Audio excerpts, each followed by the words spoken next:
And now for the Q&A. Here's a question for you from Dan. Hi, Dan. Dan says, I've been doing well over the last year plus, and I've gone from 310 to 280 at 28% body fat. That's I'm, awesome. he says, I'm 6'1 and would consider myself an intermediate lifter.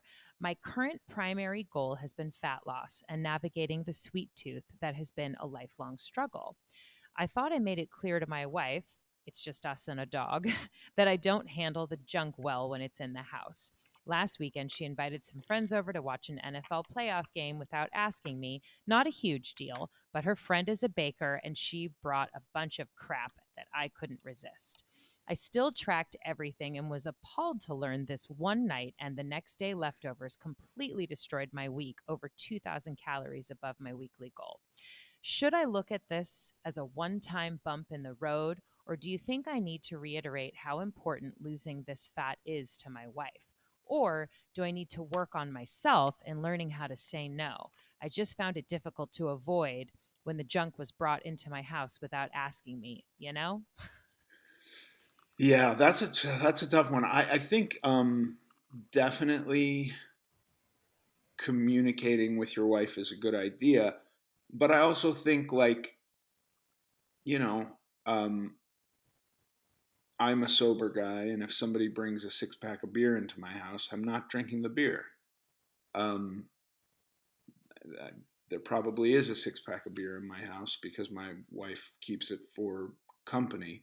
And I'm not saying you have to be exactly as I am. If this is new, if you're still struggling with this, then certainly you should be able to say to somebody like, "Hey, I'm having a rough time with this right now.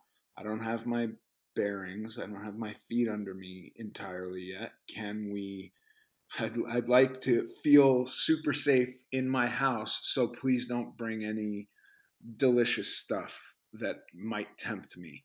I think you're well within your rights to say that, and and then I also think like the world is a dangerous place. Like there's pitfalls for us everywhere, so we also have to practice um, maintaining our decisions despite these apparent dangers. So, you're gonna drive by a Dunkin' Donuts, or you're gonna every store has Skittles for you at the checkout stand, like that. We can't do anything about that.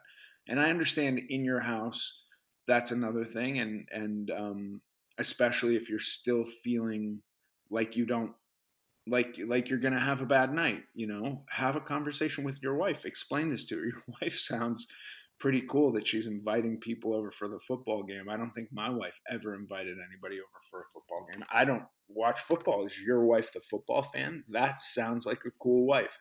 um so yeah, have a conversation with her and let her know that, I mean, hopefully your goal, this is the other thing. Like if you're just like chewing your nails and white knuckling, losing more weight so that you can go back to eating the pastries in a way that is going to be damaging to whatever you're trying to achieve now.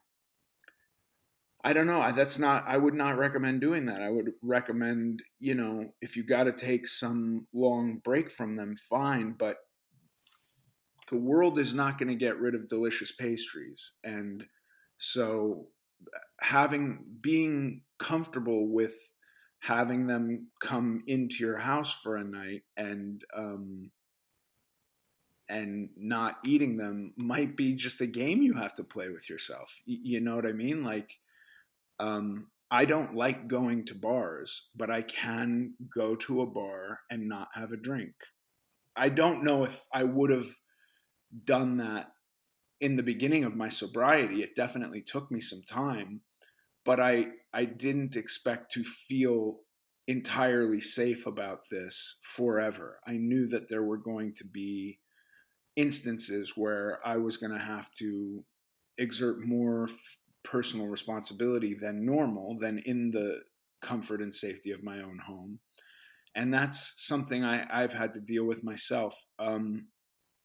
So I don't know. I think there's probably some happy medium there, right? Like, you want to have a baking night with your friends, or you want your friend who's baking delicious pastries to come over, fine. But maybe I'm going to go somewhere else that night, right? Because it's your wife's house too.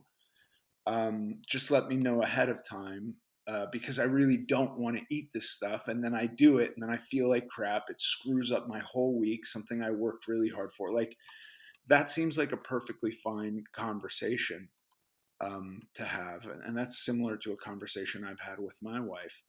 Um, yeah, I have kids. It's very, very hard to make kids eat just chicken breast and broccoli. Um, and so our house always had stuff in it that I was not able to eat. You don't have kids, so you don't have to do that. And your wife sounds like a cool gal, and you could probably have this conversation with her. Um, but then also, you're gonna, in the world, run into situations where everything's not perfect, and life is throwing curveballs at you, and you're gonna have to deal with them. And so, I think it's a balance of the two. Don't pack it in and give up. Um, but, maybe invite somebody over and tell them to bring something, and intentionally look at that thing that you want to eat and don't eat it, and see if you can make it through. If you think, sometimes I think, when we're caught off guard, or when I'm caught off guard, it's harder. Like, if I haven't thought through any of this stuff, and then a slice of pizza arrives in front of me, hot and delicious, and with oil, and the smell is hitting my nose, I have less willpower than if I'm thinking through, a slice of pizza is going to land in front of me, and how am I going to react to that slice of pizza. So maybe that's one suggestion I'd make. Think through, like, what's my one thing. Maybe it's Reese's peanut butter cups. Okay, I want my friend to bring over Reese's peanut butter cups, and I'm going to beat the urge to eat those Reese's peanut butter cups. And you actually practice. I think it is easier when you aren't so surprised by it, but then doing that might make it easier when you are surprised by it. I don't know. I never had somebody, set down a gin and tonic in front of me and see how I would react to it. I didn't do that, but I definitely have had the situation where there's been food that, and I've eaten it sometimes. I've also eaten it, and then I felt bad. Um, have a conversation with your wife, and maybe try to react differently the next time you're in that situation. I think it's a kind of a mixture of two things there. Yeah, that's all super valuable looking at it from both sides. Thank you for that answer. I benefited from that too, Ethan Suplee. Anybody else out there have a question for Ethan? You know you do. Send it to us at hello@americanglutton.net.